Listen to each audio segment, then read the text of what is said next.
The dining room of the Dawson Ranch could seat 20 people. On this Christmas Eve morning, it held only one. Cole Dawson stood at the head of the polished oak table, 43 years weathered into his frame like the Wyoming wind-carved stone.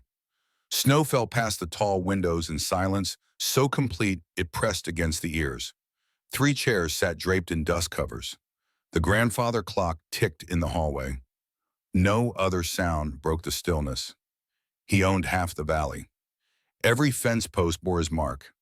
Every head of cattle carried his brand. Every acre of grazing land answered to his name. The house his grandfather had built stood solid and grand, its rooms filled with furniture, hauled by wagon from St. Louis 40 years past. Empty rooms, cold rooms, rooms that echoed. Cole turned toward the corner where a wooden crate sat unopened. The word Christmas, written in his own hand 3 years ago, marked the lid. Inside were things Catherine had loved, painted wooden angels.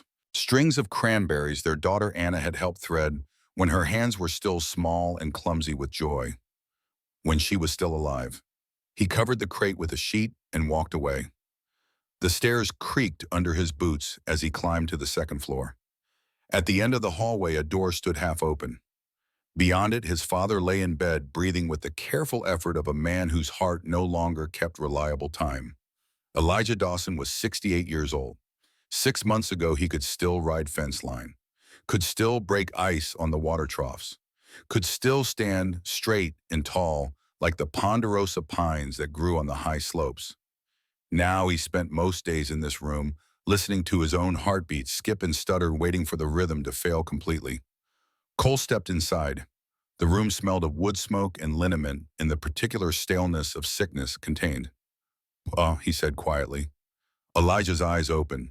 They were still sharp, still clear. The body might be failing, but the mind remained keen as ever.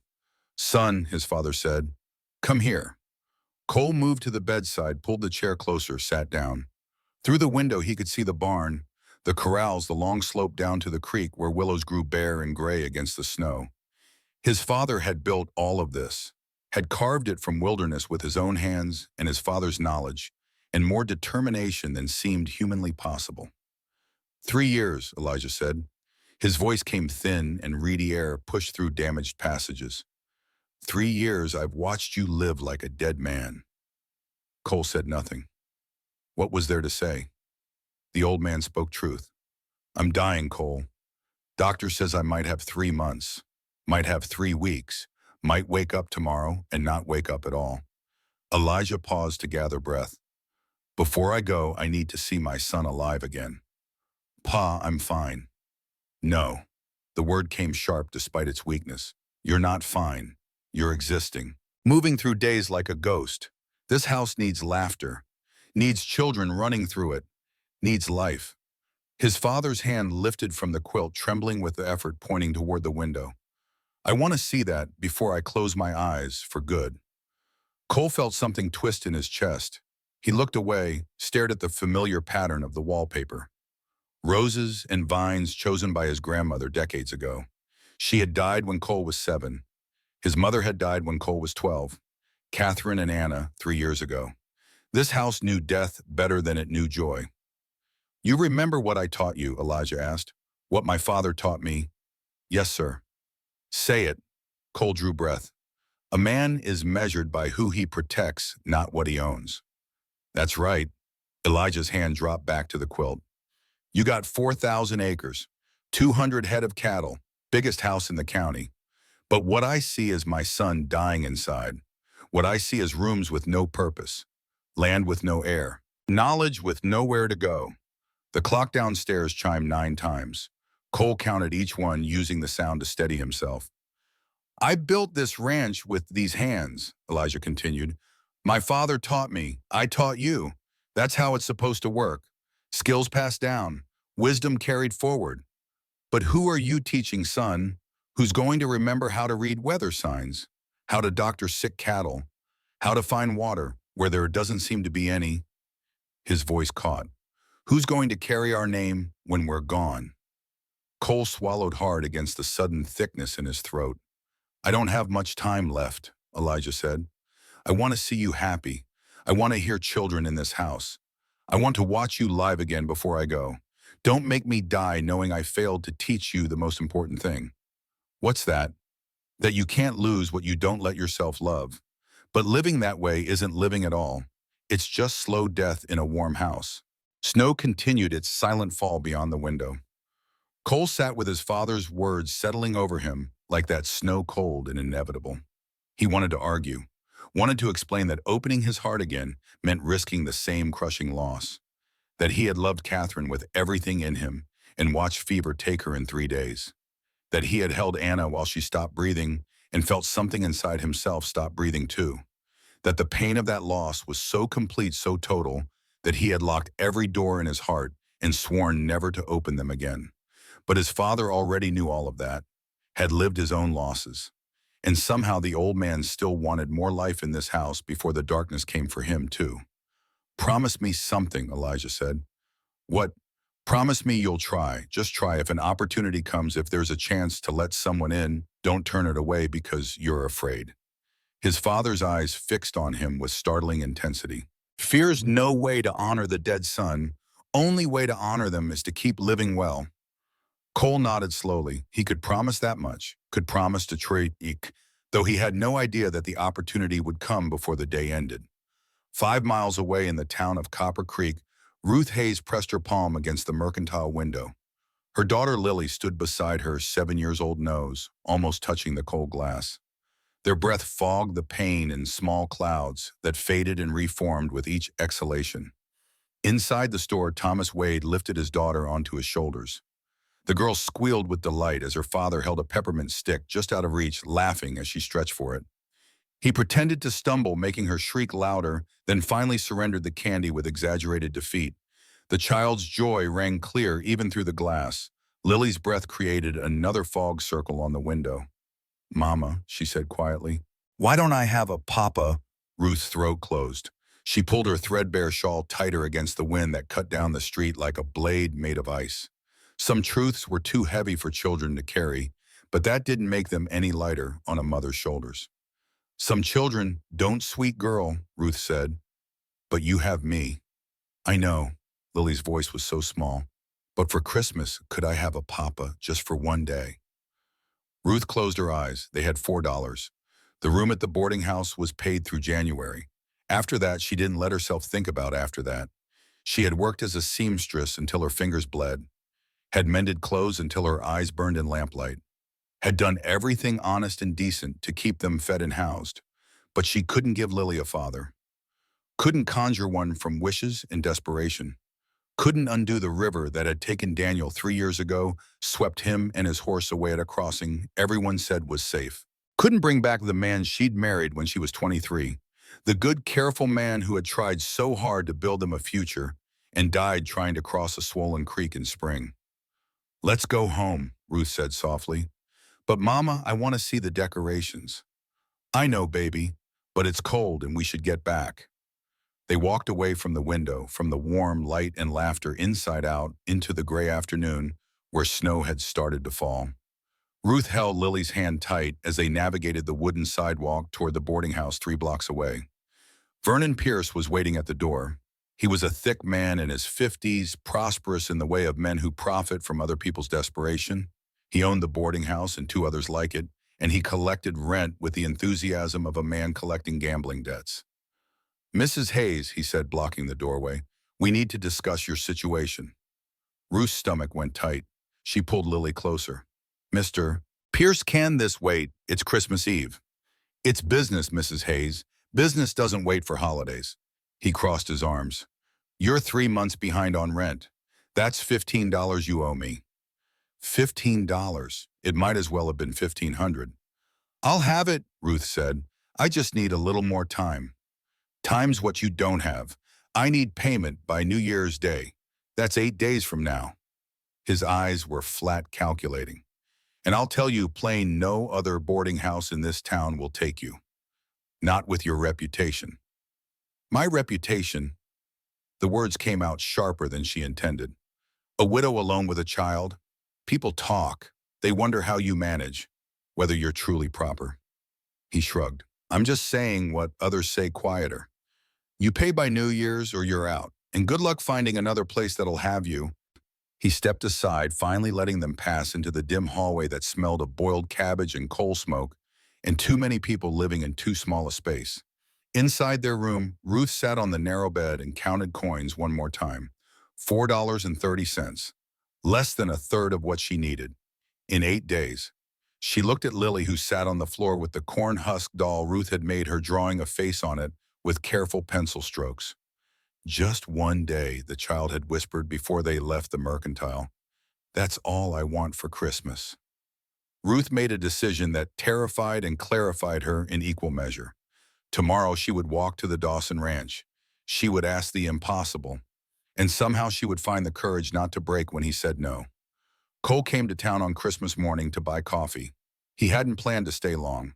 The mercantile was nearly empty, most people at home with family, and he was grateful for that. He paid for his purchase, nodded to the shopkeeper, and turned to leave. Ruth Merrick stepped into his path outside the door. "Mr. Dawson," her voice barely carried over the wind. Cole stopped recognizing her. The widow who took in laundry. The woman people spoke of with pitying looks and careful distance.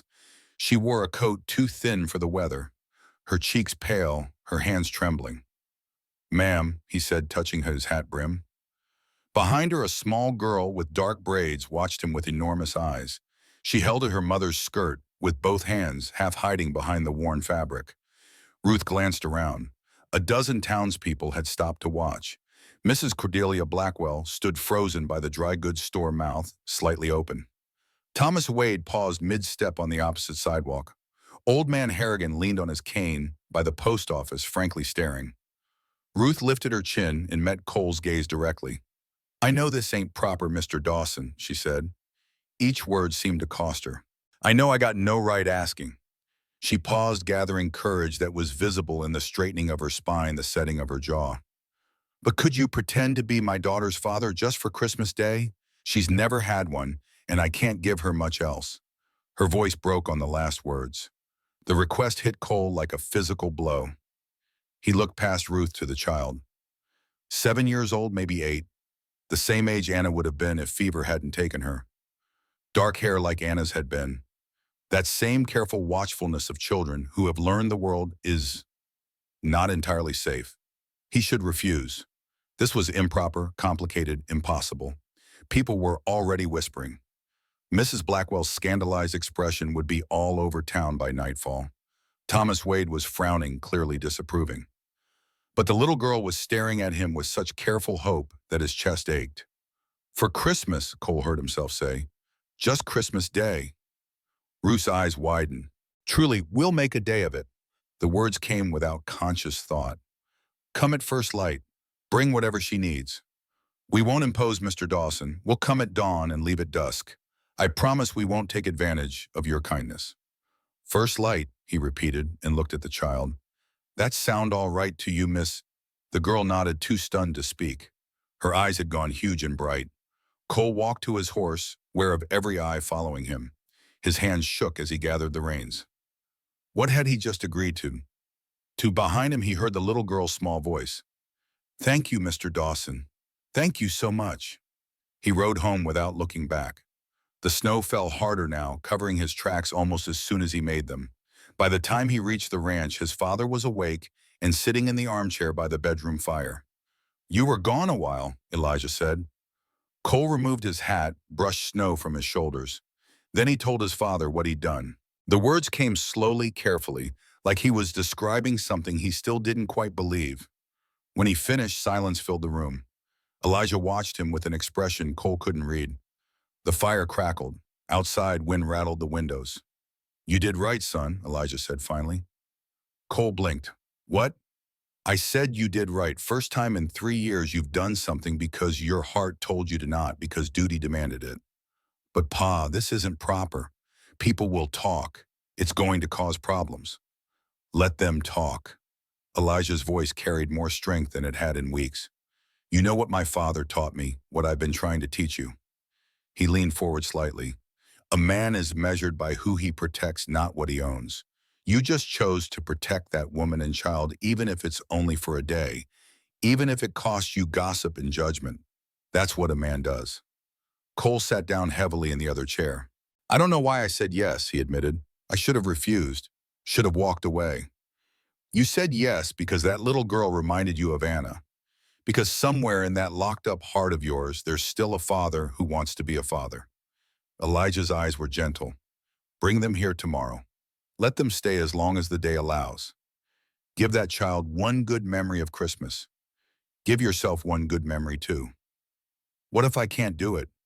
What if being around them just makes everything hurt worse? Then it hurts, but at least you'll be feeling something. His father's hand reached out, gripped his with surprising strength. I don't have much time left, Cole. Before I go, I want to see my son alive again. Even if it's just for one day, even if it hurts.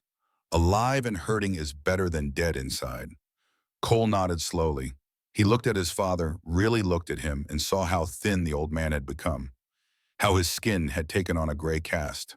How each breath seemed to require conscious effort. All right, Cole said. I'll do it right. Make it a real day for them. Good. Elijah settled back in his chair. Now help me downstairs. I want to sit at the table for supper. Want to see that dining room used for something other than gathering dust. They ate together that night, father and son, at opposite ends of the long table with empty chairs between them. But it felt less empty somehow, as if the promise of tomorrow had already begun filling the space. After supper, Cole went to the corner where the Christmas crate waited. He opened it with hands that wouldn't stay steady. On top lay a small wooden angel, its paint faded. Anna had carried it everywhere that last Christmas, calling it her angel baby. He set it carefully on the mantel beside Catherine's daguerreotype.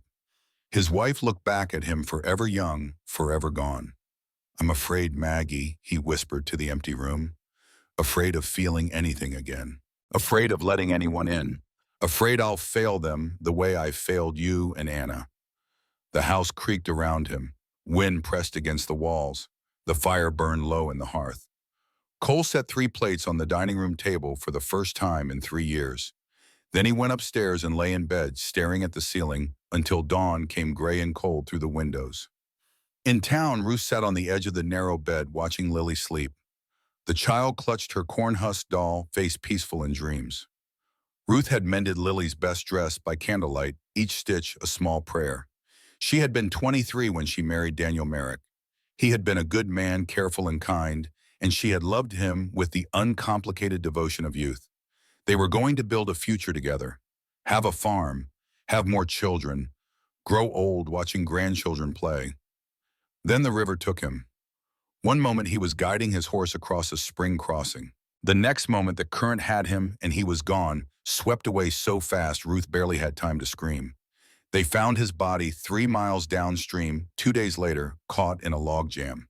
She had been alone ever since. Not just widowed, alone. Her family was back in Ohio, too far and too poor to help. Daniel's family had never approved of the marriage and made it clear after his death that she was on her own. So she had worked, taken in sewing, taken in laundry, taken whatever work she could find that allowed her to keep Lily close. She had struggled and scraped and gone without so her daughter could eat. And still, it wasn't enough. Still, they were one disaster away from being on the street. Lily stirred in bed. Mama, her voice was sleepy, uncertain. Will tomorrow really happen? Yes, baby, it'll happen. And then we come home. Yes, then we come home. Ruth's throat tightened. Home was one room with a cracked window and a landlord who wanted them gone. Home was not enough and never would be. Go to sleep, sweet girl, she whispered. Lily settled back, clutching her doll tighter. Within moments, her breathing deepened into sleep again. Ruth finished the last stitch and blew out the candle. In the darkness, she let herself cry. Silently, so Lily wouldn't wake. She cried for Daniel, for the future they'd lost, for the impossibility of giving her daughter what she needed, for the terror and desperate hope of tomorrow. She whispered a prayer into the cold night. Please let tomorrow be enough for her. Please let her have one good day to remember. But she knew, as she had known from the moment she made her audacious request, that one day would never be enough. Not for Lily, and not, God help her, for herself either. The snow fell all night, covering the town in white silence. Christmas morning was coming. In their separate houses, Cole and Ruth stared into darkness and wondered what they had begun. They arrived at dawn. Two dark figures trudging through snow that reached Lily's knees. Cole had been awake since 4, pacing the hallway, second-guessing everything. When he saw them coming up the long drive, he stopped at the window and watched. Ruth walked with her shoulders back, despite the cold, despite the obvious exhaustion. Lily held her mother's hand and tried to match her stride, stumbling every few steps but never complaining. They were a quarter mile from the house when Cole finally went to open the door. He stood on the porch waiting. The air was so cold it burned his lungs. His breath came in white clouds. He watched them get closer, watched Ruth's face set in determined lines, watched Lily's eyes grow wider with each step. "Mr. Dawson," Ruth said when they reached the porch. Her voice was formal, careful. She had pinned her hair up and wore her best dress under the thin coat. "Ma'am," he stepped back. "Come in from the cold." Lily entered first. She turned slowly in the entryway, taking in the high ceilings, the polished furniture, the staircase that curved upward like something from a storybook. Her mouth formed a small O of wonder. "It's the biggest house I ever saw," she breathed. Cole felt something crack in his chest. "It's bigger than it needs to be." Ruth set down a small bundle, Lily's things wrapped in newspaper. Her hands were red from cold, her lips nearly blue, despite the walk having warmed her. "There's coffee on the stove," Cole said, "and I thought maybe Lily would like to help with the decorating." He gestured toward the parlor where the Christmas crate sat open, its contents spread across the floor. Painted ornaments, strings of dried cranberries, candle holders shaped like stars, and in the center, the wooden angel. Lily looked at her mother. Ruth nodded. The child moved toward the parlor like she was approaching something holy. Cole found himself following. He and Ruth stood in the doorway watching Lily lift each ornament with reverent care. She held up a glass bird with a red breast. "This one's beautiful. What's it called?" "A cardinal." Cole's voice was rough. "Someone I knew loved those." Lily hung it carefully on a branch of the small pine tree Cole had cut yesterday. Then she found the wooden angel. She cradled it in both hands, turning it slowly to see every angle. "Was this yours when you were little?" she asked. "It belonged to my daughter." Ruth's sharp intake of breath told him she'd caught the past tense. "Where is she now?" Lily asked with the terrible innocence of children. "She's in heaven, honey, with her mama." Lily was quiet for a long moment. Then she stood on tiptoes to hang the angel on the highest branch she could reach. "Now she can watch over your tree," she said solemnly. "Is that all right?" Cole couldn't speak. He nodded. They spent the morning decorating. Lily's joy was infectious, breaking through his careful reserve like sun through clouds. She chattered about everything. Her doll, her friend Lucy at school, the stray cat she fed behind the boarding house, how her mother could sew anything, how she wanted to learn to read better. Ruth worked quietly in the kitchen, preparing the Christmas meal. Cole joined her, feeling awkward but strangely compelled to help. "You didn't have to do all this," she said, watching him carve the turkey he'd bought 2 days ago. "It's Christmas. It's pretend." "Maybe." He met her eyes. "But the turkey's real. And she's happy. That's real too." Ruth looked away, but not before he saw her eyes glisten. Upstairs, Elijah heard the voices and smiled. He dressed carefully, taking 3 times as long as it should have taken. His hands shook with effort. His heart stuttered and skipped. But he got himself presentable. "Cole," he called from the top of the stairs. Cole appeared at the bottom, concern creasing his face. "Pa, you should stay in bed." "Not today. Today I'm meeting our guests." He gripped the banister. "Help me down, son." Cole climbed the stairs and took his father's arm. Together they descended slowly, one step at a time. Ruth and Lily stood at the bottom watching. When they reached the ground floor, Elijah studied Lily with eyes that had gone bright. "Hello, child," he said gently. "I'm Elijah, Cole's father." Lily performed a small, perfect curtsy. "Hello, sir." Elijah laughed, a sound like rusty hinges finding motion again. "Haven't seen anyone curtsy in this house since Cole's mother. You've got fine manners, young lady." They moved to the parlor. Elijah settled in his armchair by the fire. Lily perched on a stool nearby, fascinated by this old man who looked at her with such kindness. "You know how old this house is?" Elijah asked. "No, sir." 42 years. My father built it in 1840, just with his 2 hands in a dream." He gestured at the ceiling beams. "See those timbers cut from ponderosa pine up in the mountains? He chose every single one. not a crack in them, still standing strong after all these years. That's a long time, Lily said seriously. It is. That's what we call legacy, the things we build that last after we're gone. He paused to catch his breath. Like your dress. Did your mama make that? Yes, sir, last night. And someday when you're grown, will you remember how she sewed with such care, how every stitch was love made visible? Lily nodded, not fully understanding but sensing the importance. That's legacy too, Elijah said softly. What we leave behind, what we teach the ones who come after. Cole stood in the doorway listening. His father's words settled over him with the weight of truth. This was what the old man had been trying to tell him. Legacy wasn't just land and buildings. It was knowledge passed down, love given freely.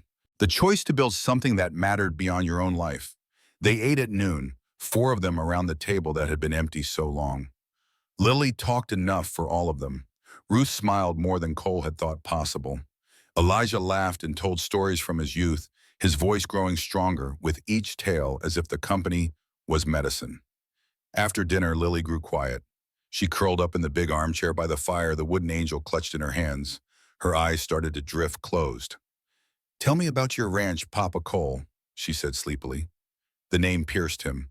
Ruth opened her mouth to correct her, but Cole shook his head slightly. Just let it be, his gesture said. Just for today. Well, he began, settling into the chair across from her. We've got about 200 head of cattle. They're Herefords, a breed from England. Good for cold weather. They've got thick coats, can handle the Wyoming winters. Lily's eyes were half closed now. In spring, we move them up to high pasture where the grass is greenest. In fall, we bring them down. It's called transhumance, old word for moving with the seasons. His voice softened as her breathing deepened. The ranch has been in our family 3 generations. My grandfather started it. My father built it up. Someday it'll pass to whoever comes after me. That's how it works. One generation to the next, taking care of what was given to us, making it better for those who will come after. Lily's eyes closed completely. The angel slipped from her fingers. Cole caught it before it could fall. He sat very still, holding the wooden figure, watching the child sleep. Ruth sat across from him, firelight playing across her face. Their eyes met over Lily's sleeping form. Neither of them spoke, but something passed between them. Recognition, perhaps, or surrender. Outside, the storm worsened. Wind howled around the corners of the house. Snow piled against the windows, cutting them off from the world. Roads won't be safe, Cole said quietly. You'll need to stay the night. Ruth's hands tightened in her lap.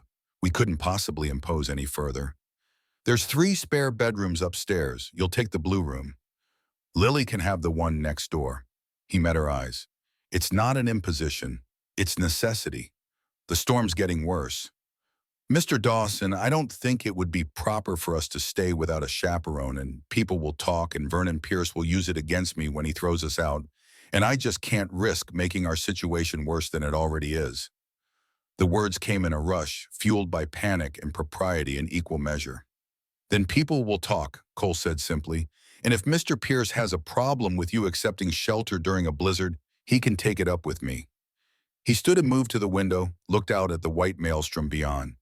You can't go back tonight, neither of you. It wouldn't be safe. Ruth was quiet for a long moment. Then she nodded slowly. All right, thank you. We'll leave first thing in the morning when the storm clears. But they both knew, standing there with Lily asleep between them and the storm raging outside, that something had shifted. This wasn't just about one day anymore. This wasn't pretend. Cole carried Lily upstairs. She didn't wake, just curled into his shoulder the way Anna used to.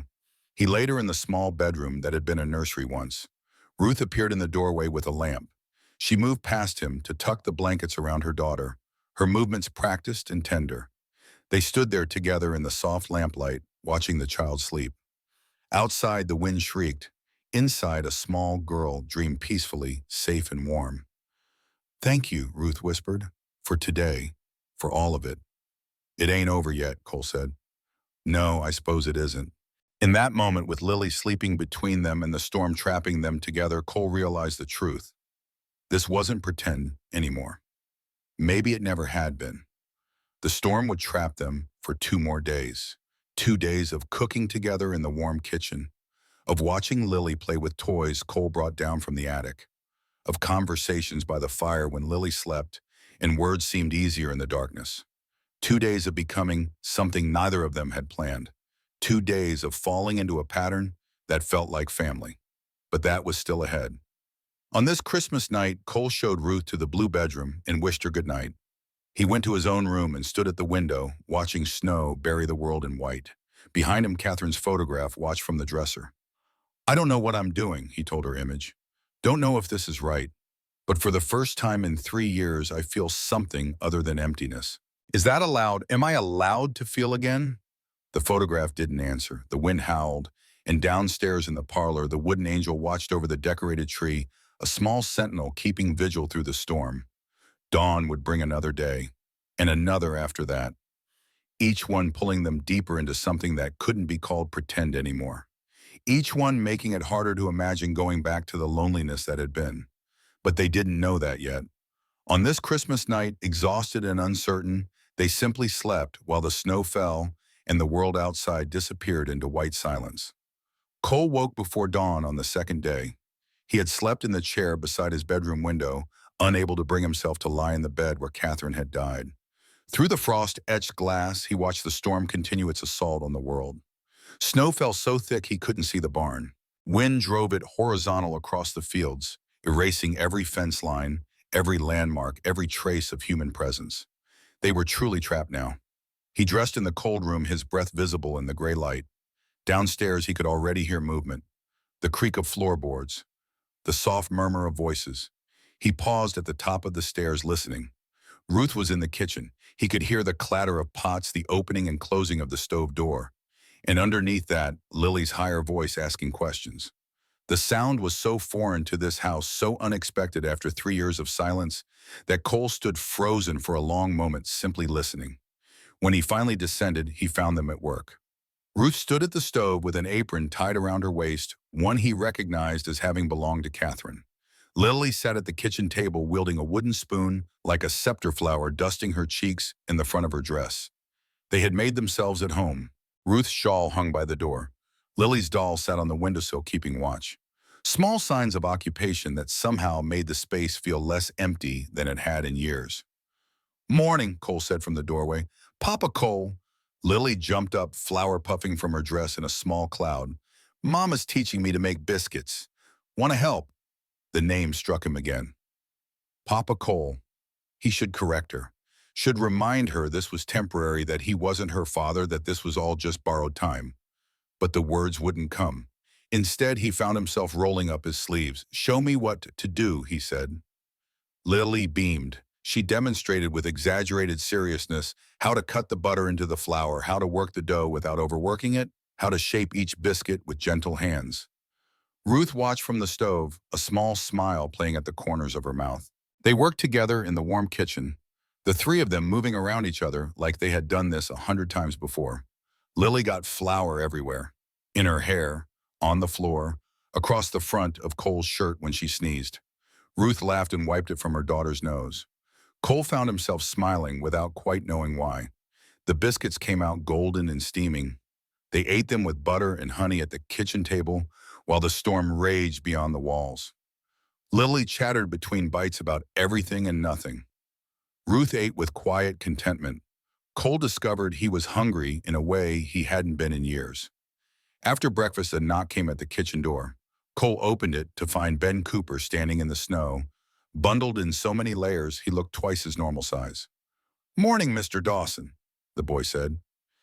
His voice was muffled by the scarf wrapped around his face. "Pa said you might need help with the stock." "Come in, son. Get yourself warm first." Ben stamped snow from his boots and entered. He pulled down the scarf, revealing a 16-year-old face reddened by cold.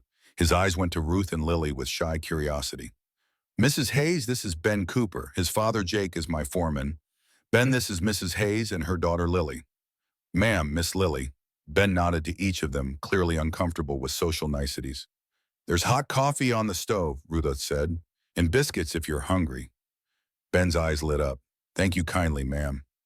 While Ben ate, Cole gathered supplies for checking the livestock. The storm was too fierce for moving cattle, but they needed to make sure the animals near the barn had feed and water. that the chicken coop hadn't collapsed under the snow weight, that no calves had been born in the cold. "Can I come?" Lily asked, appearing at his elbow. "It's too cold, honey," Ruth said quickly, "but I want to see the cows." Cole looked out at the white fury beyond the window. No place for a child? But something in Lily's eager face made him hesitate. Anna had loved the animals, had begged to go to the barn with him every morning. He had always said no, always said it was too cold, or too dangerous, or too much work. Anna was dead now. Those refused moments were gone forever. "Tell you what," he said, "Ben and I will check everything. Then when we get back, if the storm breaks enough, I'll take you to see the chickens. They're close and the henhouse has a stove. Deal?" Lily considered this gravely. Deal. Cole and Ben bundled into their heaviest coats and pushed out into the storm. The cold hit like a fist. Snow drove into their faces with stinging force. They bent their heads and fought toward the barn using the rope Cole had strung between buildings as a guide. Inside the barn, it was warmer thick with the smell of hay and animals. Horses shifted in their stalls. Cole checked each one while Ben forked down fresh fodder. They worked in companionable silence, the kind that comes between people who understand each other without need for words. "She's a good woman," Ben said finally, nodding back toward the house. "Yes. And the little girl is sweet." "Yes." Ben pitched another forkful of hay. "Pa says you're different since they came. Says you're more like you used to be." Cole paused in his work. "Your pa talks too much." "Maybe, but he's right, though." Ben leaned on his pitchfork. "My ma died when I was 8. I remember how Pa was after, like he was just going through motions. Then he met Emma, and it was like someone lit a lamp that had gone out." He ducked his head, embarrassed by his own eloquence. "I'm just saying sometimes people get second chances." Cole said nothing. What was there to say? The boy was wise beyond his years, or maybe grief aged you that way, taught you to recognize it in others. They finished with the animals and fought their way back to the house. Ruth met them at the door with towels and hot coffee. They stripped off their outer layers in the mudroom snow, melting in puddles around their boots. In the kitchen, Lily waited with barely contained excitement. "Is it time? Can we go see the chickens?" Cole looked out the window.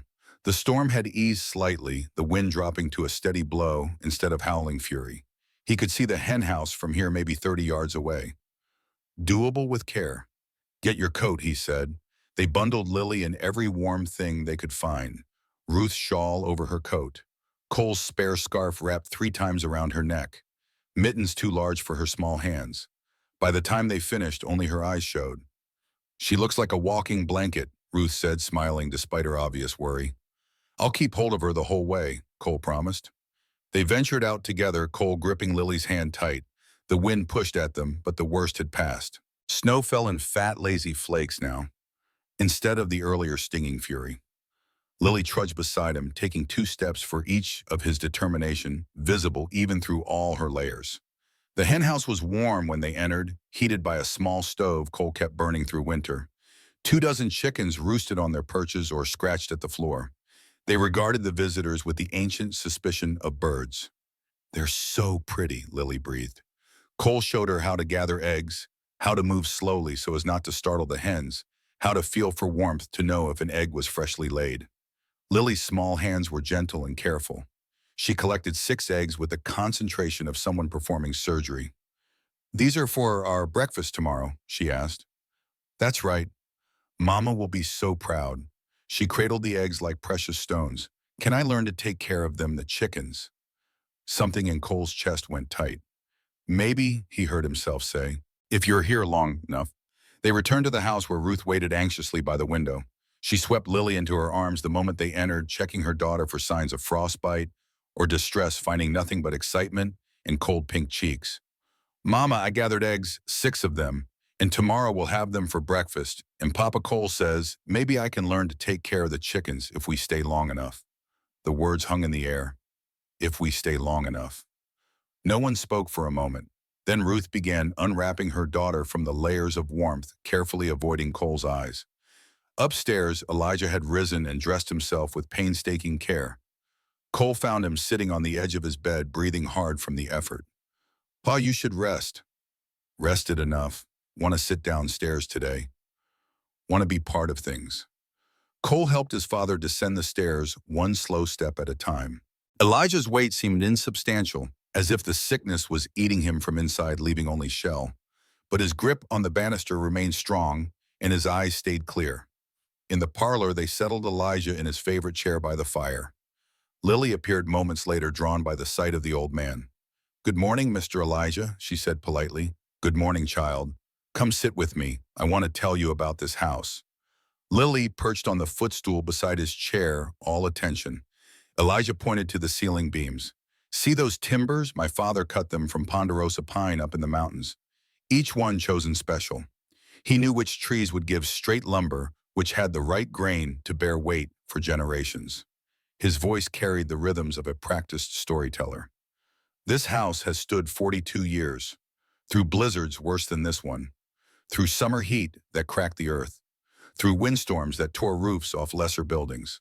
It stands because my father built it right, built it to last." "How did he know how?" Lily asked. "His father taught him, and his father before that. Knowledge passes down, you see. Each generation teaches the next. That's how things survive." Lily absorbed this with the seriousness of children who sense they are learning something important. "Like Mama teaching me to sew?" she asked. "Exactly like that. Your mama is giving you skills that will serve you all your life, that you'll maybe teach your own children someday. That's legacy, little one. What we leave behind, not just buildings and land, but knowledge, skills, the ability to do things well." "And love?" Lily asked. "Is love legacy too?" Elijah's eyes grew bright. "Yes, child. Love most of all." They talked while the morning passed. Elijah told stories of the early days, of bringing cattle north from Texas, of building the first barn with timber felled and milled by hand, of winters so harsh they lost half the herd, of summers so dry the creek ran to nothing more than mud. Cole stood in the doorway listening. He had heard these stories before but never really listened. Now watching his father pass them to this child who wasn't even blood, he understood. This was what the old man had meant about legacy. It wasn't about keeping things in the family. It was about sharing what you knew before it was too late, making sure the knowledge didn't die with you. At noon, they gathered for dinner. Ruth had made soup from the ham bone Cole produced from the ice house, with vegetables from the root cellar and biscuits left over from breakfast. Simple food made extraordinary by company. Ben had stayed to help with afternoon chores. He sat at the table with them, shy but pleased to be included. The boy ate with the earnest hunger of youth, accepting seconds and then thirds, while Ruth beamed at his appetite. "Ben," Elijah said, "Cole tells me you're learning the ranch." "Yes, sir. Trying to, anyway."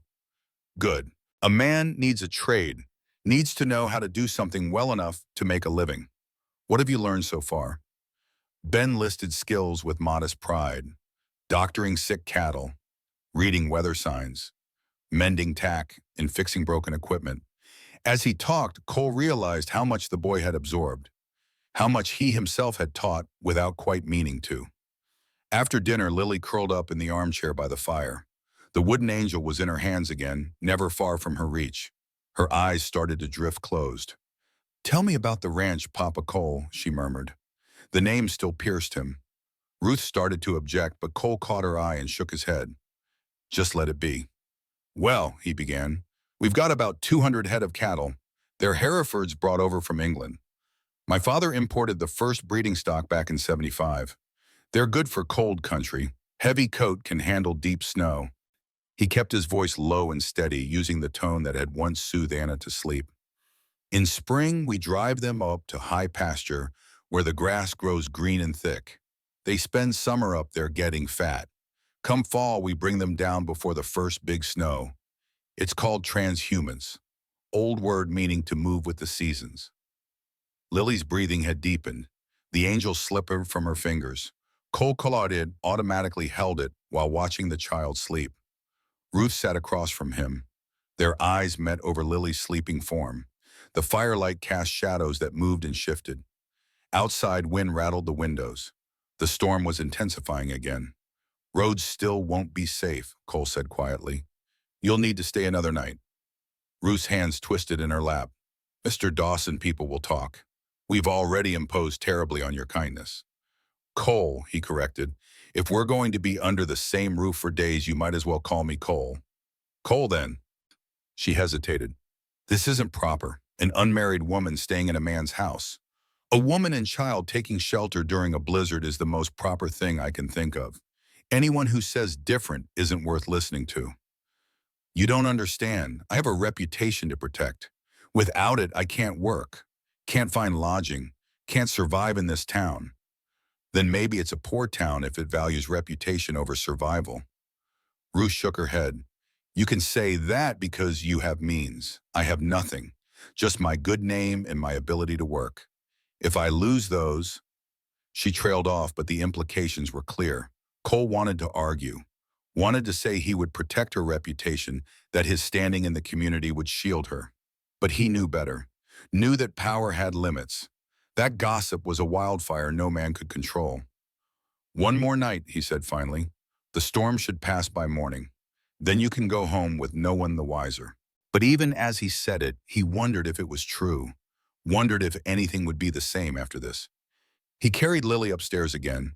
This time she stirred slightly as he laid her down, murmuring something about chickens before settling back into sleep. Ruth tucked the blankets around her daughter with practiced efficiency. They stood together in the hallway afterward, speaking in whispers so as not to wake the child. Thank you, Ruth said, for all of this, for giving her a real Christmas. She'll remember it her whole life. It's been good for me, too. Good for my father. This house needed laughter again. Still, you didn't have to do any of it. You could have said no in town. I know. Why didn't you? Cole thought of Moss then. About the moment in front of the mercantile when Ruth had made her impossible request. About the way Lily had looked at him with those enormous, hopeful eyes. Because she reminded me of my daughter, he said finally. And I remembered every time I said no to Anna. Every time I said it was too cold or too late or I was too busy. All those refused moments. His voice roughened. She died and those moments were gone forever. I thought maybe I could give some of them back. Just to a different little girl. Ruth's eyes shone in the lamplight. I'm sorry for your loss. I can't imagine. You can.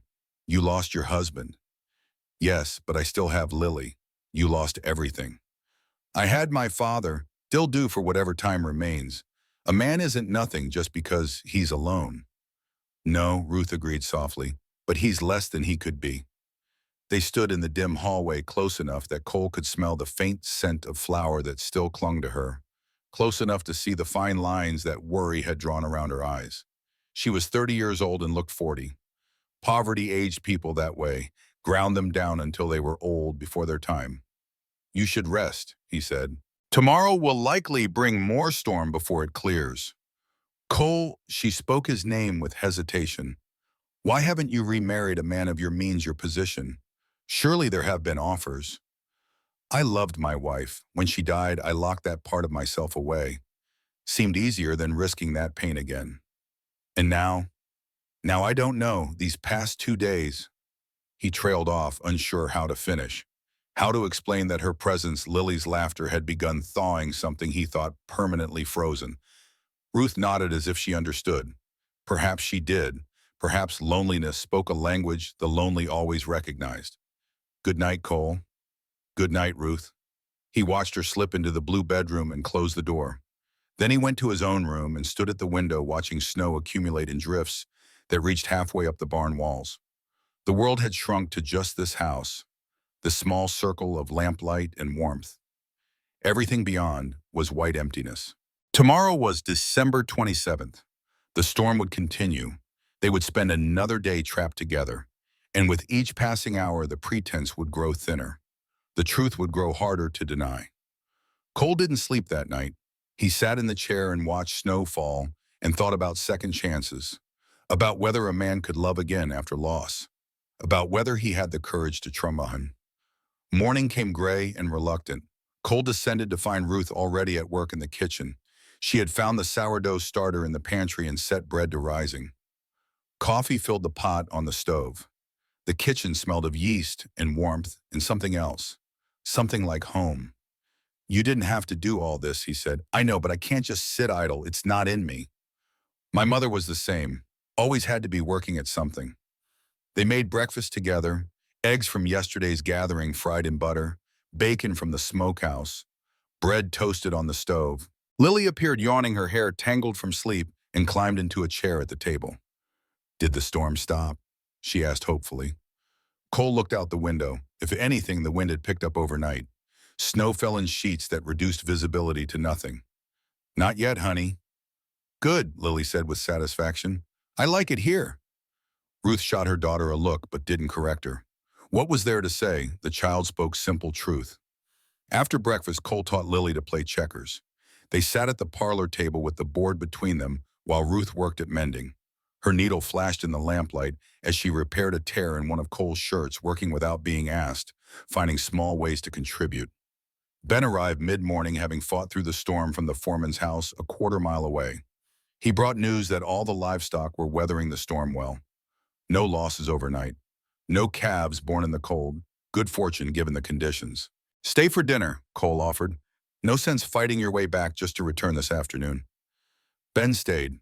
He sat by the fire and watched Cole play checkers with Lily, smiling at the girl's delight each time she captured one of Cole's pieces. Whether Cole was letting her win or whether she truly had a knack for strategy was unclear. Probably some of both. Elijah came down just before noon, leaning heavily on the stair rail. He looked grayer than yesterday, but his eyes were bright when he saw their small gathering. "Like old times," he said to Cole. "Remember when this house was full, when your mother's family would visit for holidays?" "I remember. Good times. A house should be full, should have voices and laughter and life."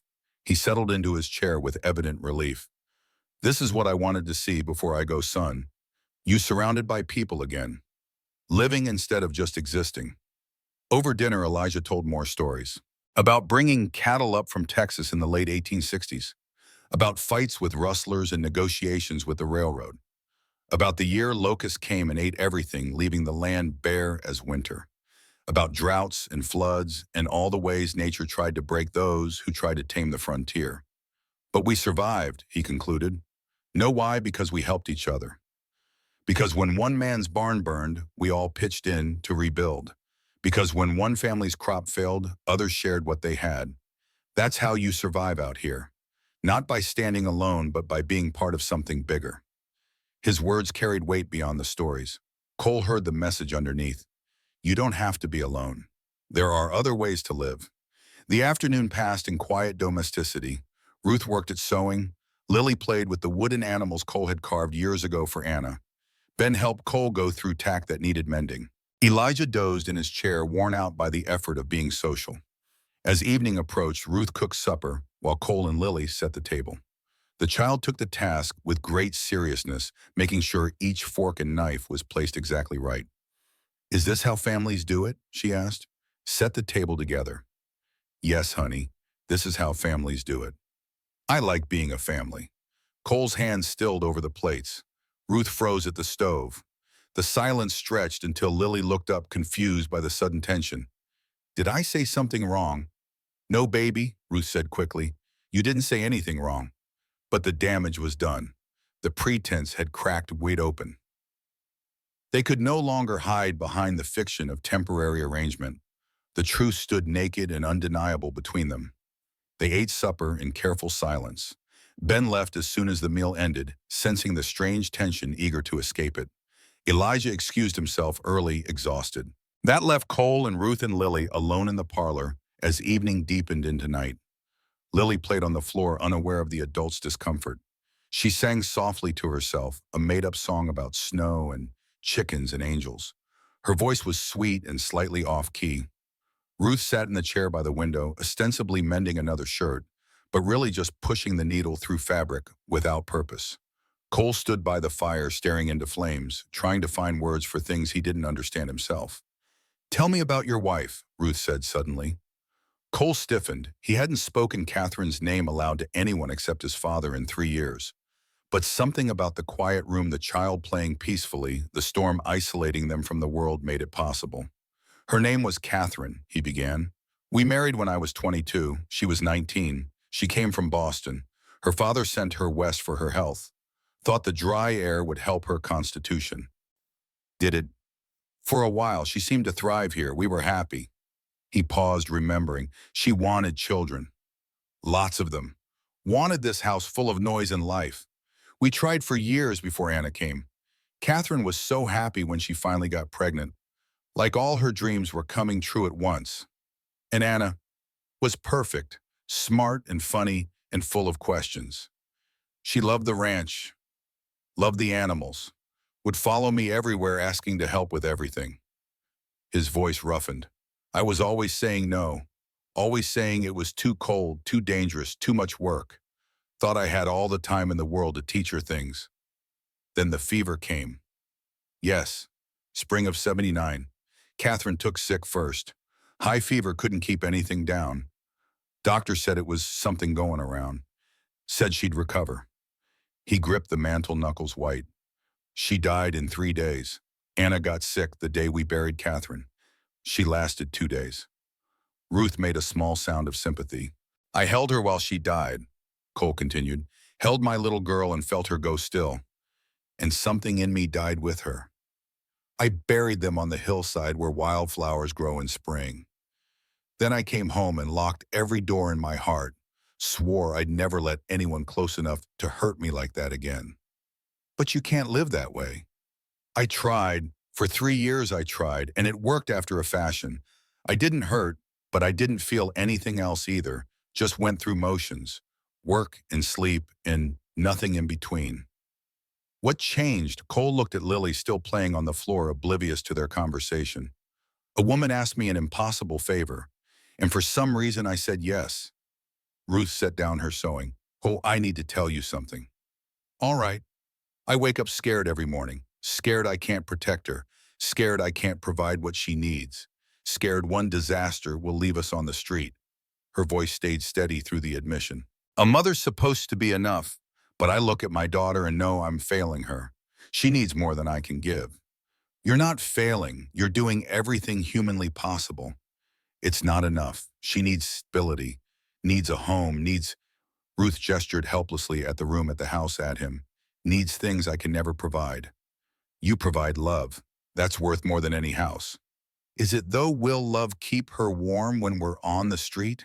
Will it feed her when we have no money? Will it protect her from men who see a widow and child as easy targets? Ruth's composure cracked. I'm so tired, Cole. Tired of being scared. Tired of failing. Tired of pretending I'm enough when I know I'm not. Cole moved to sit in the chair opposite her. You're the strongest person I know. The fact that you're still standing, still fighting, still keeping that little girl safe and happy despite everything. That's not weakness. That's strength beyond measure. It doesn't feel strong. It feels like drowning in slow motion. They sat in silence. The fire crackled. Outside wind continued its assault on the house. Lily had moved to the chair, was climbing into it with the wooden angel in her hands. Papa Cole, she said, can I ask you something? Sure, honey. When people go to heaven, do they stop loving people on earth? The question stole Cole's breath. He looked at the child and saw genuine curiosity on her face. What makes you ask that? Because Mama says my papa is in heaven, and your little girl and your wife are in heaven too. Lily's face was serious. Do they still love us? Cole looked at Catherine's photograph on the mantel. Thought about Anna's tiny hand in his, her last labored breath. Yeah, he said, voice breaking. They still love us. Love doesn't stop just because somebody leaves. Then it's okay to love new people too, because love don't run out. She said it with the certainty of the very young. Right, Ruth made a small sound. Cole couldn't speak at all. Lily climbed into his lap, trusting and natural fitting against him like she belonged there. I love you, Papa Cole. Is that okay? He wrapped his arms around her. Over her head, he met Ruth's eyes. She was crying silently, tears streaming down her face. Yeah, honey, Cole managed. That's okay. That's real okay. Lily settled against his chest, content. Within minutes, she was asleep. Cole held her, this child who wasn't his, and felt something he had thought dead come painfully back to life. It hurt. God, it hurt. Like blood returning to frozen limbs, like lungs remembering how to breathe, like a heart learning to beat again. He looked at Ruth and saw the same pain, the same terrifying hope on her face. We should leave tomorrow, Ruth whispered. Storm's past enough.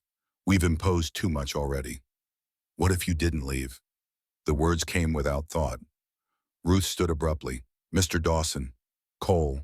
You've been more than kind, but this isn't real. This is just... Does it feel like pretend to you? Because it stopped feeling like pretend to me about 2 days ago. Ruth wrapped her arms around herself. I can't. We can't just... You don't know what you're saying. I know exactly what I'm saying. 1 week ago, you didn't know we existed. You can't build a life on a Christmas agreement in 2 days snowed in. Why not? Because it's not real. Her voice broke. You're lonely and she's sweet and I'm convenient. But when the snow melts and life goes back to normal, you'll remember who you are and who we are. You'll remember we don't belong here. She fled upstairs before he could respond. Cole sat alone holding sleeping Lily and realized he'd just lost something he hadn't known he was reaching for. Outside, the storm had passed. The sky was clearing. Stars appeared between clouds. By morning, the roads would be open. By morning, they would leave. He looked at Lily's sleeping face and his heart shattered all over again. Dawn came cold and merciless. Cole stood at his bedroom window watching pink light creep across snow that glittered like broken glass. The storm had passed. The world looked clean and new and entirely indifferent to the wreckage about to unfold. He had not slept, had spent the night in the chair watching stars wheel overhead, thinking about Ruth's words, thinking about the look on her face when she fled, thinking about the weight of Lily sleeping in his arms and how right it had felt, how terrifying. Below him he heard movement. Ruth was awake. He could picture her gathering their few belongings, wrapping Lily's things in newspaper, preparing to leave. Erasing every trace of their presence as if these 3 days had been nothing more than a peculiar dream. Cole dressed slowly. His hands felt clumsy on the buttons. His reflection in the small shaving mirror showed a man who looked older than 43, worn down by loss and the prospect of more loss to come. When he descended, he found Ruth in the kitchen. She had already packed their bundle, already put on her threadbare coat, already prepared herself for departure. But she was making breakfast, one last gesture of gratitude, or perhaps an excuse to delay the inevitable moment of leaving. Morning, Cole said. Ruth, startled, nearly dropped the pan she was holding. Morning, I thought I'd make breakfast before we go. Return the kindness you've shown us. You don't have to. I know, but I want to. They worked in silence, moving around each other with the careful distance of people who had been too close and now retreated to safer ground. The coffee smelled bitter. The bacon burned at the edges. Everything felt wrong. Lily came downstairs still in her nightgown, hair tangled from sleep. She looked between them with the intuition children have for adult distress. Are we leaving? She asked quietly. Yes, baby. The storm's passed. We need to get back to town. But I don't want to leave. I want to stay with Papa Cole and Mr. Elijah and the chickens and everything. Ruth's face went tight. We can't stay. This isn't our home. But it could be. Papa Cole said maybe I could learn to take care of the chickens if we stayed long enough. That was just talk, Lily. Just pretend. Now go get dressed. The child's face crumpled, but she obeyed, trudging back upstairs with shoulders hunched. Cole watched her go and felt something twist in his chest. She doesn't understand, Ruth said softly. She's just a child. She doesn't know this was only ever temporary. Does she not, or do we just keep telling ourselves that to make it easier? Ruth's hand stilled over the stove. Don't. Don't what? Don't make this harder than it already is. She turned to face him, eyes bright with unshed tears. I have to go back. I have to face Vernon Pierce and find a way to pay him and keep us from being thrown into the street. I have to survive in a town that will be buzzing with gossip about the widow who spent 3 days at the Dawson Ranch unchaperoned. I have to protect what little reputation I have left. I told you last night I'll protect you. How? By making me your charity case, by having people whisper that I traded my virtue for a warm bed and food. That's the only protection you can offer, Cole. And it would destroy me faster than poverty ever could. She was right, and he knew it. The frontier might be wild, but its social rules were iron. A widow's reputation was all she had. One misstep, and she would be unemployable, unhousingable, cast out. There has to be another way, he said. There isn't. The only way is for us to leave. For you to tell anyone who asks that you gave us shelter during a storm and nothing more. For me to keep my head down and whirl and hope the talk dies eventually. Before Cole could respond, the sound of horses and voices reached them from outside. Multiple horses, multiple voices. His stomach dropped. Through the window, he saw them coming up the drive. Half a dozen riders, several wagons. Mrs. Cordelia Blackwell in the lead wagon bundled in furs. Thomas Wade on a fine bay horse. Reverend Samuel Stone on his old gray mare. Others he recognized from town. They were coming to check on him after the storm as neighbors did. But their timing could not have been worse. "They're here," Ruth whispered. She had gone pale. "They'll see us. They'll know." "Let them see we've done nothing wrong. Cole, you don't understand. It doesn't matter what we did or didn't do. What matters is appearance. And the appearance is that I spent 3 days alone with you." The knock came loud and insistent. Cole had no choice but to answer. He opened the door to find them clustered on his porch, faces bright with cold and curiosity. Mrs. Blackwell pushed forward first. "Mr. Dawson, we were so worried. The storm was terrible, and we wanted to make sure you'd weathered it well, and—" She stopped, eyes going past him, to where Ruth stood frozen in the kitchen doorway. Oh my." The others crowded in to see. Thomas Wade's expression went hard. Reverend Stone looked troubled. The ranch wives began whispering to each other, voices carrying in the cold air. "How convenient, Mr. Dawson," Mrs. Blackwell said. Her tone could have frozen water. "Stranded here with a widow. How very convenient indeed." The implication hung ugly in the air. Cole felt anger rise hot in his throat. "Now see here, Mrs. Blackwell. Mrs. Hayes and her daughter took shelter during the blizzard. That's all. For 3 days without a chaperone, unchaperoned, Mrs." Blackwell's voice rose with each word. "Mr. Dawson, surely you must see how this looks. The proprieties exist for a reason. A man in your position, a woman in hers—" "We were just leaving," Ruth interrupted.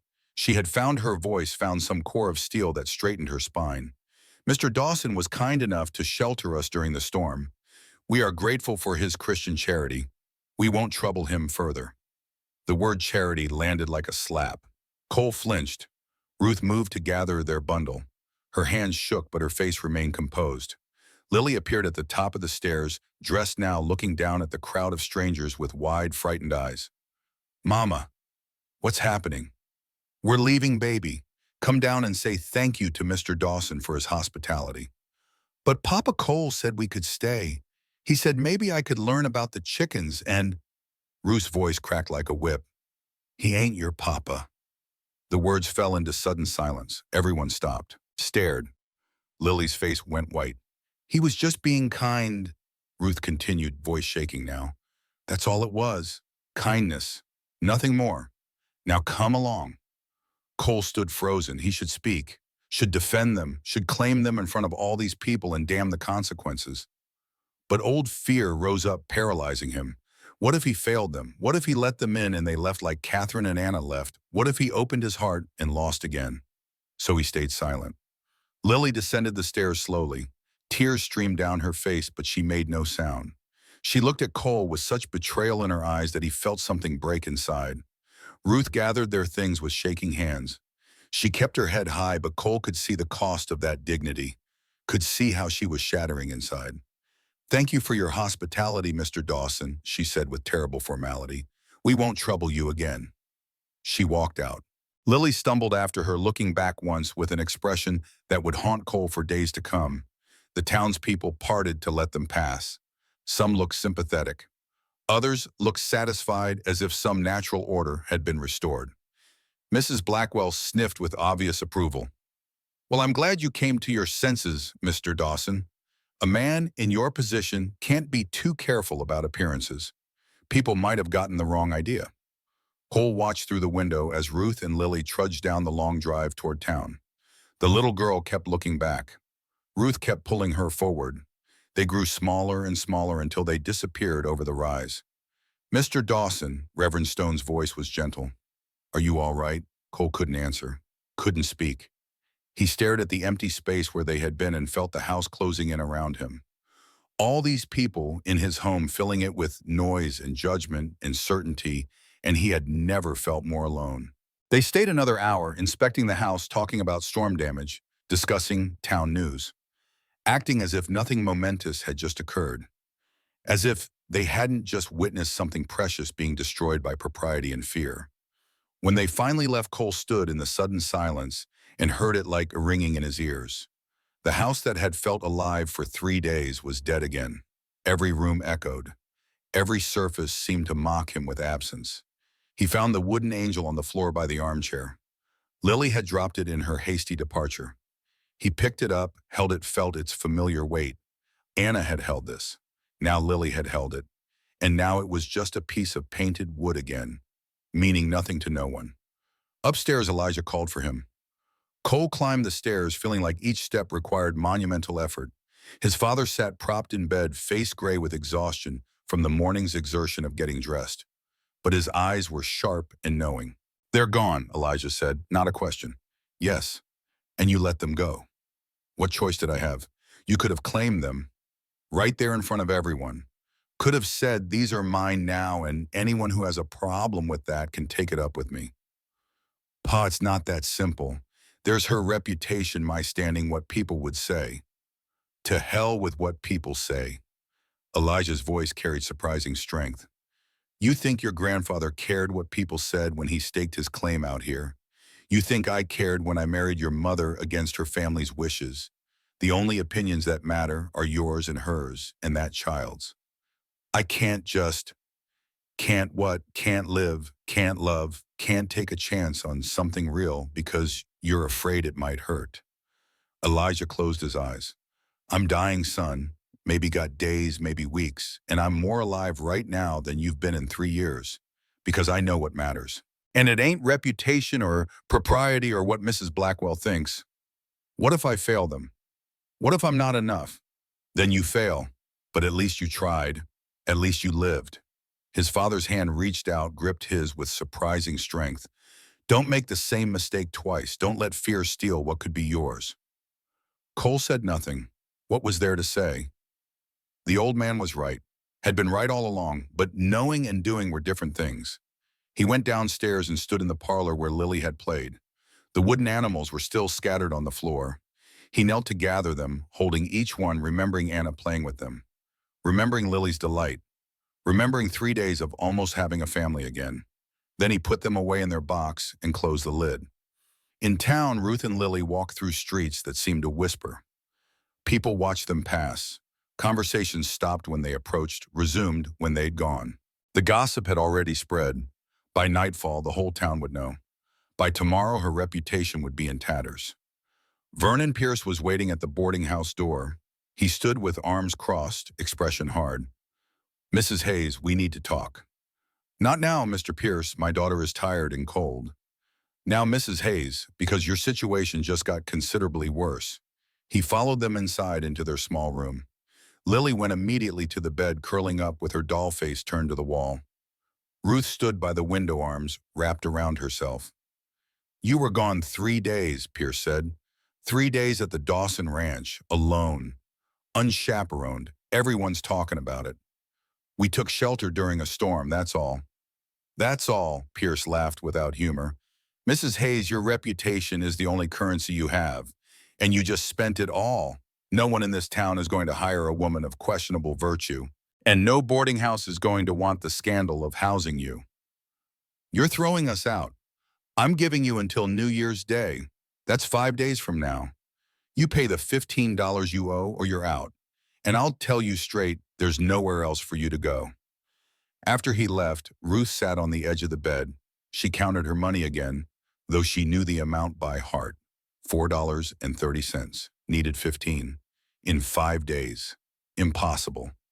She looked at Lily, still curled facing the wall. The child hadn't spoken since they left the ranch, hadn't created, just retreated into herself in a way that terrified Ruth more than tears would have. "Baby, are you hungry?" No answer. "Lily, please, talk to Mama." "You said he wasn't my papa." The words came muffled. "You said it was just pretend." "It was pretend, sweet girl. It had to be. But it didn't feel like pretend. It felt real." Lily finally turned to look at her. "Why did you lie?" "I didn't lie, I let you believe something that couldn't be true." That's the same thing. Out of the mouths of babes. Ruth had no answer. She reached to stroke her daughter's hair, but Lily pulled away. I don't want to talk to you right now. Ruth withdrew her hand. She sat in the growing darkness, watching snow fall past their cracked window, and wondered how everything had gone so wrong so fast. The next morning, Lily wouldn't eat. Ruth prepared oatmeal, coaxed and pleaded, but the child turned her face away. She wouldn't speak either, just lay in bed holding her doll, staring at nothing. Ruth had to work, had to try to find sewing jobs, try to scrape together money. She left Lily with Mrs. Stone, the Reverend's wife, who promised to watch the child and try to get her to eat. Ruth made her rounds. Every door closed in her face. Every potential employer suddenly had no work available. The whispers followed her down every street. By noon, she had exhausted every possibility. No work, no money, no hope. She returned to find Mrs. Stone waiting with worried eyes. She hasn't eaten anything, won't speak, just lies there. Mrs. Stone touched Ruth's arm gently. That child is grieving, Ruth. Same as if someone died. I know, but what choice did I have? We couldn't stay. It wasn't proper. Sometimes proper and right aren't the same thing. That afternoon, Thomas Wade found Ruth on the street. He tipped his hat with exaggerated courtesy. Mrs. Hayes, I heard about your troubles. Ruth stiffened. I'm managing, thank you. Are you? Because word is you're being evicted, that no one will hire you, that you're 5 days from being on the street with a child. He stepped closer. I can help. I don't need charity. Not charity, a proposition. His eyes traveled over her in a way that made her skin crawl. I'm a widower. I'm not a mother for my daughter. You need security. We could come to an arrangement, marriage properly done. It would solve both our problems. Ruth wanted to refuse immediately, but the practical part of her mind, the part that had kept them alive for 3 years, forced her to consider. Thomas Wade was wealthy. His daughter needed a mother. It would give Lily a home, food security. It would also be a prison. Wade was known for his temper, for his rigid control, for the way his first wife had seemed to shrink over the years of their marriage. I need to think about it, Ruth heard herself say. Think fast. Offer expires New Year's Day. After that, you're on your own. He walked away, leaving Ruth standing in the cold street, wondering if she'd just made a deal with the devil or been thrown a lifeline. That night, Lily developed a fever. It came on suddenly, burning through the child's small body. Ruth bathed her with cool cloths, made her drink water, prayed with increasing desperation. By morning, the fever hadn't broken. Lily lay listless, barely responsive, her skin hot and dry. Ruth spent her last $1.50 on the doctor. He examined Lily with professional thoroughness, then pulled Ruth aside. There's no infection I can find, no sickness I can identify. He kept his voice low. Mrs. Hayes, I've seen this before. Sometimes children get sick when their spirits are sick, when they've lost something precious. The body reflects what the heart feels. What are you saying? I'm saying that child is heartbroken, and until that heals, her body won't heal either. He put on his hat. Keep her warm, keep her hydrated, and for God's sake, give her something to hope for. After he left, Ruth sat by her daughter's bed and cried.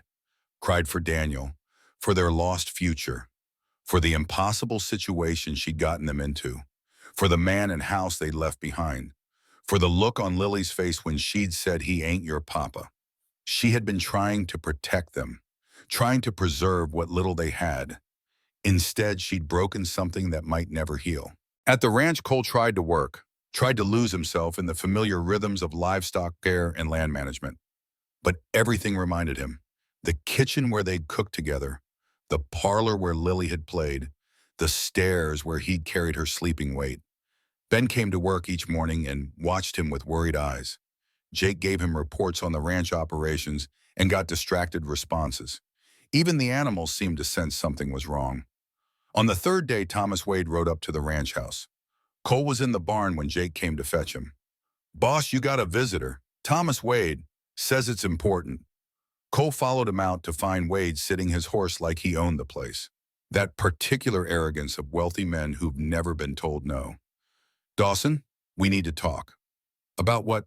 About that boundary dispute. The 40 acres by the creek. My father and yours drew those lines 40 years ago, but I think they were wrong. I've had a surveyor look at it. Your surveyor is mistaken. Those boundaries are correct. I don't think so. And I mean to take it to the land office. Wade smiled without warmth. Also thought you should know, I've made Mrs. Hayes an offer, marriage. She's considering it. The words hit Cole like a physical blow. He felt his hands clench into fists. That's her business. Indeed it is, but I thought you'd want to know, seeing as you had your chance and let her go. Wade gathered his reins. She needs security. I can provide it. You had 3 days to claim her, and you chose not to. So now she's available for a man with more courage.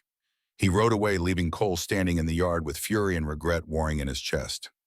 Jake appeared at his elbow. You gonna let him talk to you like that? What choice do I have? You could go get her. Go to town and tell her you made a mistake. Tell her you want them here. It's not that simple. It is exactly that simple. You love her or you don't. You want them here or you don't. Everything else is just excuses. Cole turned on him. You don't understand. I can't just... Can't what? Can't live. My Emma's been dead 6 years and I found love again. You think it was easy. You think I wasn't scared, but I did it anyway because the alternative was dying alone. Jake's voice was fierce. That little girl's sick because of you. Mrs. Stone told my wife, told her Lily won't eat, won't talk, is running a fever that won't break. She's dying of a broken heart. You want that on your conscience? Lily's sick. Has been for 2 days. Doctor says there's nothing physically wrong. Says she's grieving like someone died. Cole felt his world tilt. Lily was sick. Because of him. Because he'd been too much of a coward to fight for them. I have to go, he said. Yes, you do. Right now. Cole started toward the barn to saddle his horse, then stopped. First, he needed to do something else. Something he should have done 3 years ago.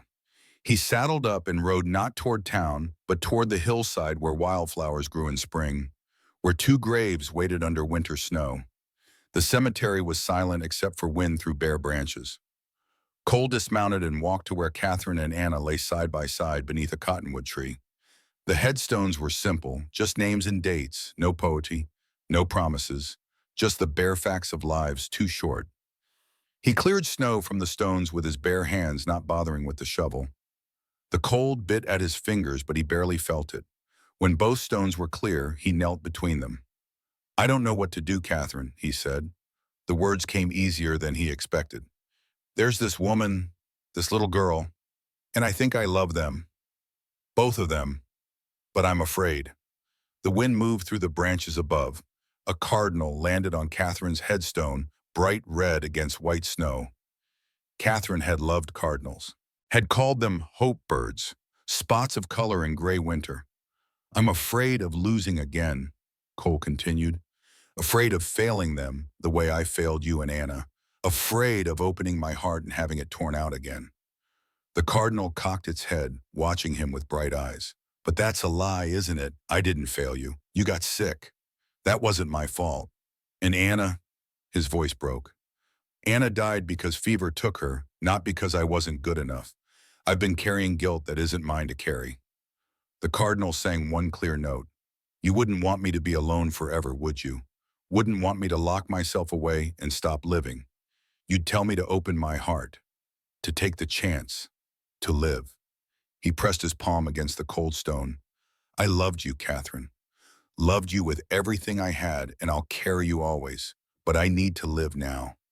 Need to love again if I can. Is that allowed? The wind whispered through the pines. The cardinal took flight, a flash of red against winter white, and disappeared into the trees. Cole stood. He looked at the graves of his wife and daughter and felt something shift inside. Not forgetting, never forgetting, but releasing, letting go of the guilt that had chained him to the past, choosing to walk into an uncertain future instead of remaining trapped in yesterday. Thank you, he said to the silent stones, for everything, for the years we had, for the love we shared. I'll remember you always, but I'm going to live now. You understand that, don't you? The hillside gave no answer, but somehow Cole felt lighter as he walked back to his horse, felt something that had been locked tight beginning to open. He rode home with purpose now. with direction. Tomorrow he would go to town, would face Ruth and Lily, would tell them what he should have said when the townspeople arrived, would claim them in front of everyone and dare anyone to object. But when he arrived back at the ranch, Jake was waiting with a grim face. "Boss, we got problems. Real problems." The cattle. A section of fence had gone down in the storm, weakened by a snow weight. Nearly 50 head had scattered. If they didn't find them before nightfall, predators would. If they didn't get them back before the next storm hit, they'd lose half the herd. "Get every man," Cole said. "We ride now." It took all afternoon and into evening, fighting through snowdrifts, following tracks, herding panicked cattle back toward safety. By the time they had most of the herd accounted for, night had fallen. Cole was exhausted, frozen, covered in snow and mud. But they'd saved the cattle, saved the ranch. It was too late to go to town now. Too dark. The horses were exhausted. It would have to wait until morning. Cole went to bed that night thinking tomorrow. Tomorrow I'll go to her. Tomorrow I'll make this right.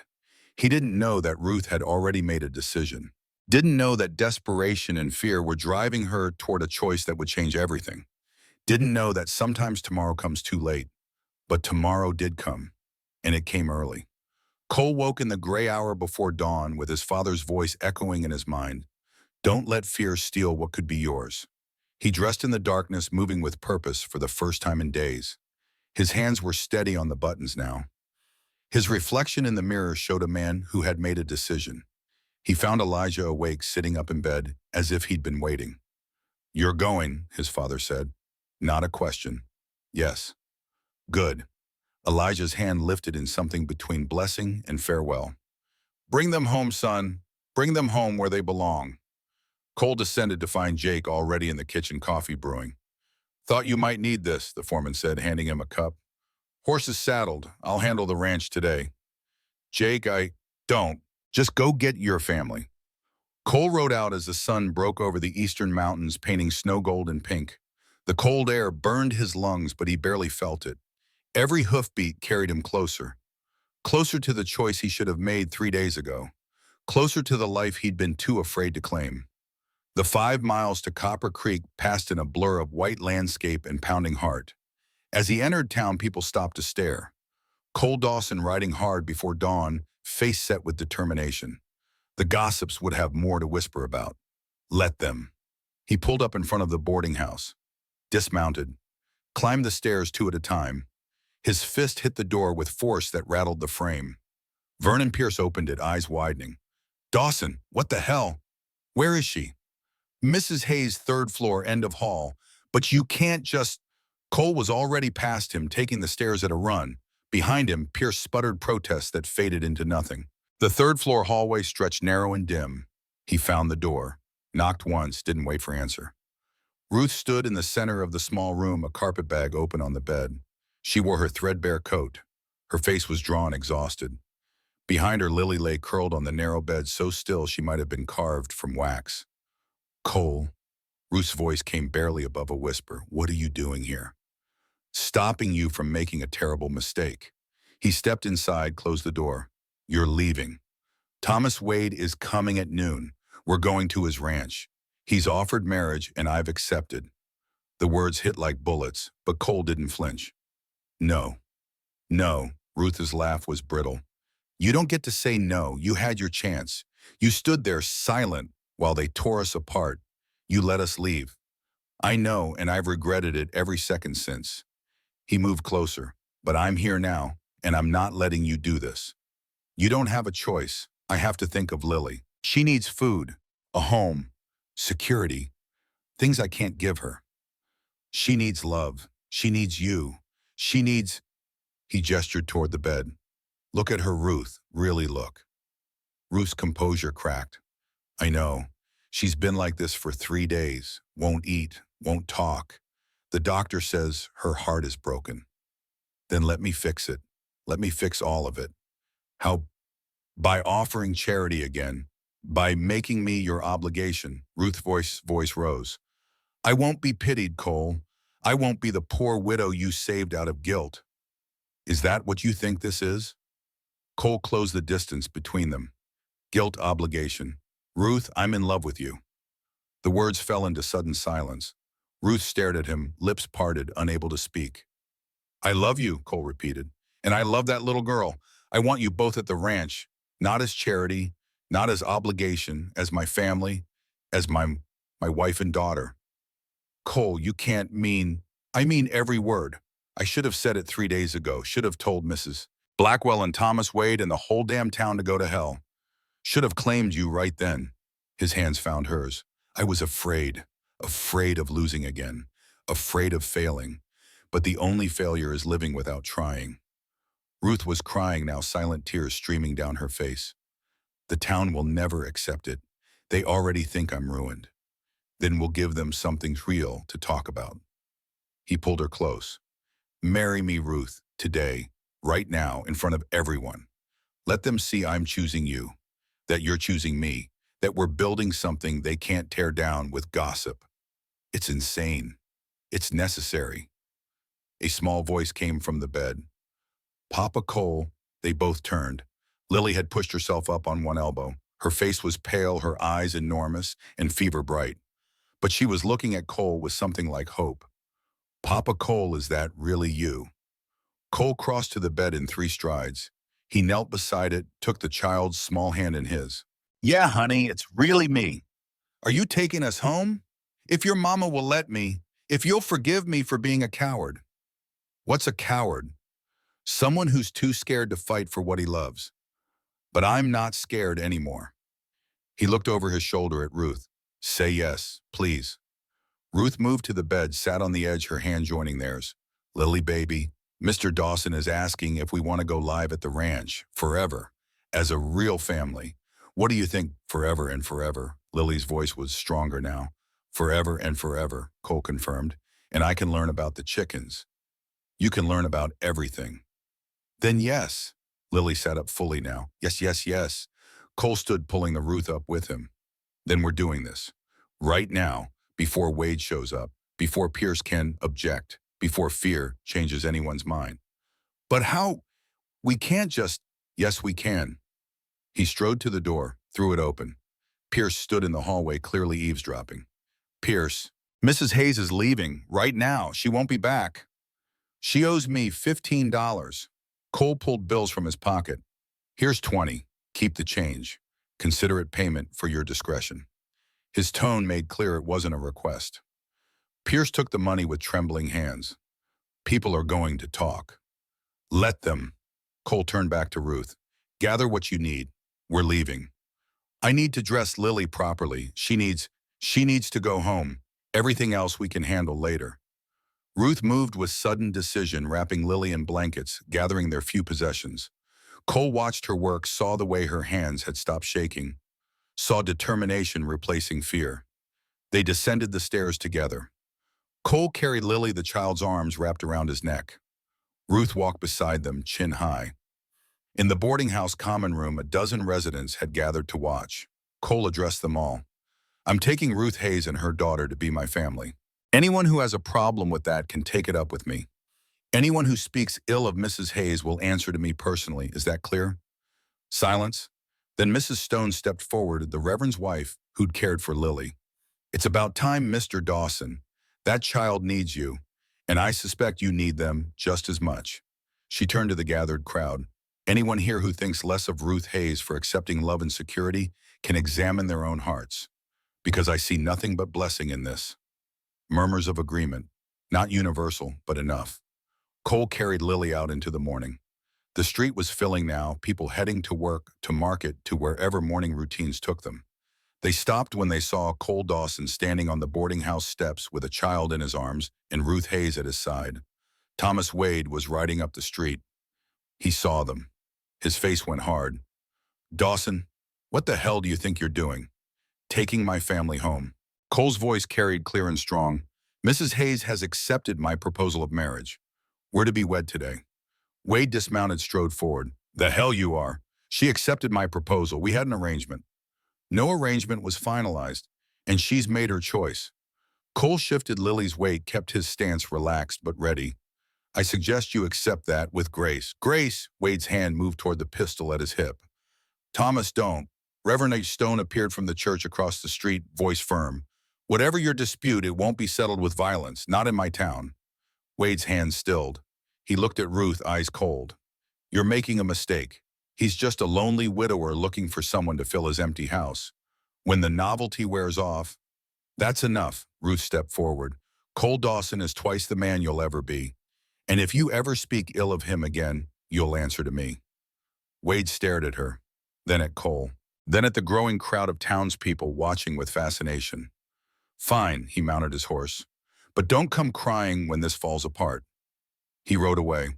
The tension broke.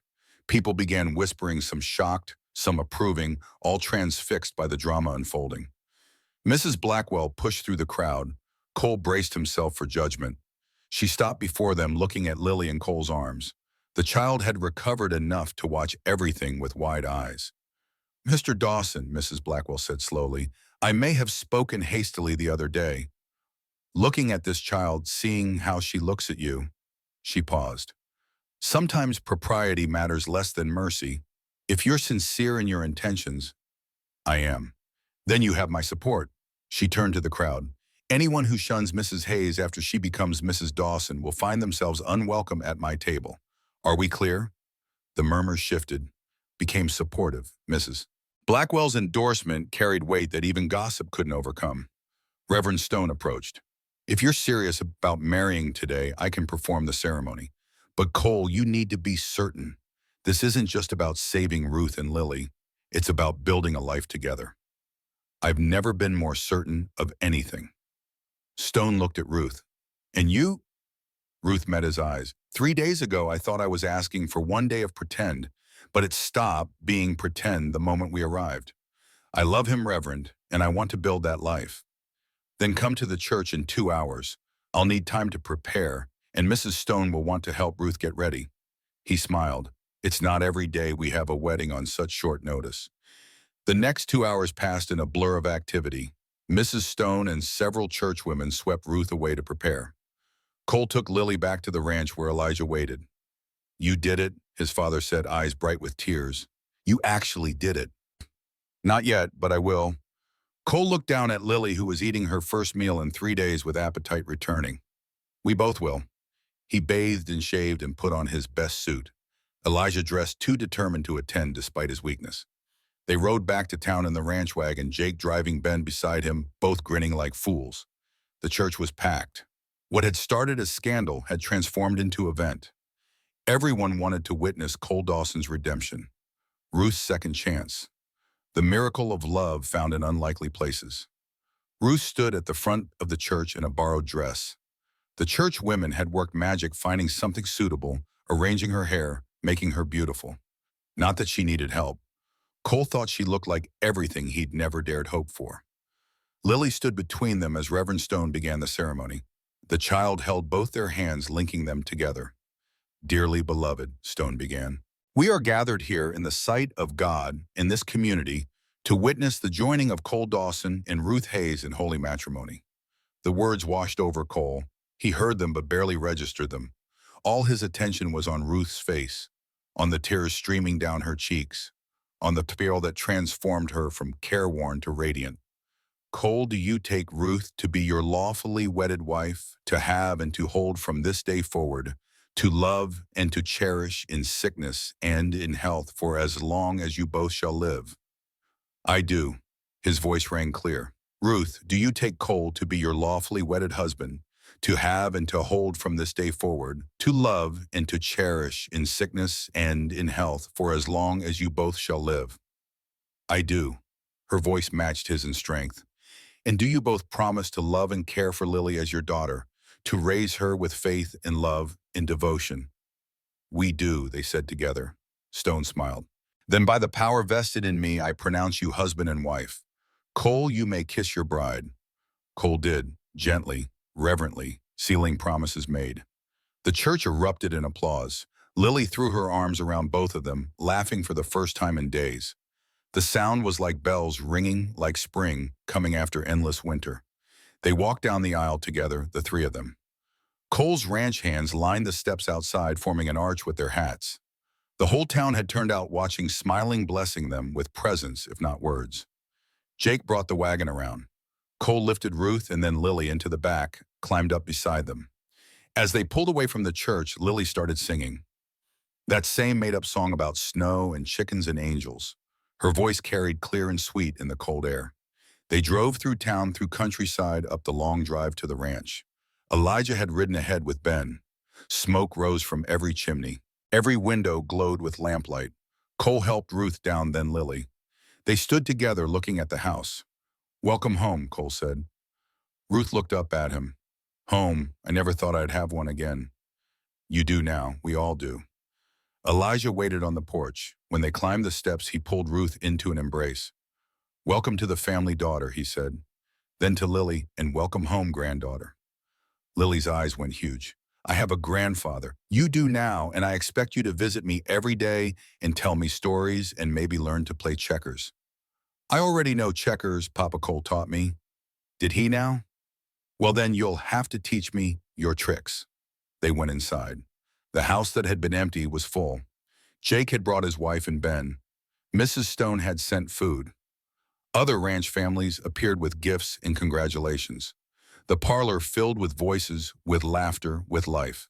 Cole stood in the doorway watching Ruth move through the room, greeting people, accepting welcome with grace. Watching Lily show Elijah the wooden angel, explaining how it watched over the tree. This was what the old man had wanted to see. What he'd pushed Cole toward. Family, legacy, love that conquered fear. Later, after the guests left and Lily had fallen asleep in her new room, Cole and Ruth stood on the porch watching stars emerge. "Are you sure?" Ruth asked quietly. "Sure you want this, want us?" Cole pulled her close. "I've never been more sure of anything. I wasted 3 years being afraid. I'm not wasting one more day. It won't be easy. People will still talk. There will be challenges. Then we'll face them together. That's what marriage means." Ruth leaned into him. "I love you, Cole Dawson." "I love you too, Ruth Dawson." He tested her new name, found it fit perfectly. They stood together in the cold night, watching their breath, fog, feeling the solid weight of the house behind them and the promise of the future ahead. Inside, Elijah watched from his window. He saw them together, saw the way they stood comfortable and close, saw the life he'd prayed for restored to his son. He closed his eyes with peace settling over him like a blanket. He had done what he needed to do, had pushed Cole back into the world of the living, had seen his son find love again before the darkness came. Whatever time remained, it would be enough, because the ranch would go on. The knowledge would be passed down. The legacy would continue. Not through blood alone, though Lily carried that forward now, but through love freely given, through courage in the face of fear, through the choice to build rather than hide. Downstairs in the parlor, the wooden angel watched over the room. Its painted smile seemed warmer somehow, as if Anna and Catherine looked down from wherever they were and blessed this new beginning. The fire burned low. The house settled into its nighttime creaks and sighs. And for the first time in 3 years, every room served its purpose. The dining room would host family meals. The kitchen would smell of bread and laughter. The stairs would echo with a child's running feet. The bedrooms would shelter dreams instead of memories. Cole and Ruth came inside, finally driven by cold. They checked on Lily one last time, found her sleeping peacefully, fever gone, color returned. The wooden angel sat on her nightstand, keeping watch. They went to their room, the one that had been Cole's alone. Ruth moved through it with shy uncertainty, unused to such space, such comfort. Cole watched her, still amazed that she was here, that this was real. "It's a lot to take in," she said, touching the curtains, the furniture, the space. "We have time, all the time we need." She turned to him. "Thank you for coming for us, for not letting fear win. Thank you for saying yes, for taking a chance on a broken widower. You're not broken, you're healing. We both are." They came together, held each other, let the reality of forever settle around them. Outside, snow began to fall again. Soft, gentle, covering the world in white silence. And in the morning, the sun would rise on their first full day as a family. There would be breakfast to make and chores to do and a little girl to teach about chickens. There would be challenges ahead, adjustments to make, 2 separate lives learning to braid into one. But they would face it together, 3 hearts that had chosen each other, 3 souls that had found home. The ranch that had echoed with absence now rang with presence. The house that had known too much death now celebrated life. And Cole Dawson, who had spent 3 years convinced he could never love again, slept that night with his wife beside him and his daughter down the hall. Tomorrow would come, and it would be good, because tomorrow was no longer something to fear. It was something to build, something to share, something to fill with laughter and love and all the small moments that make a life worth living. The Christmas arrangement had become forever, and that was exactly as it should be.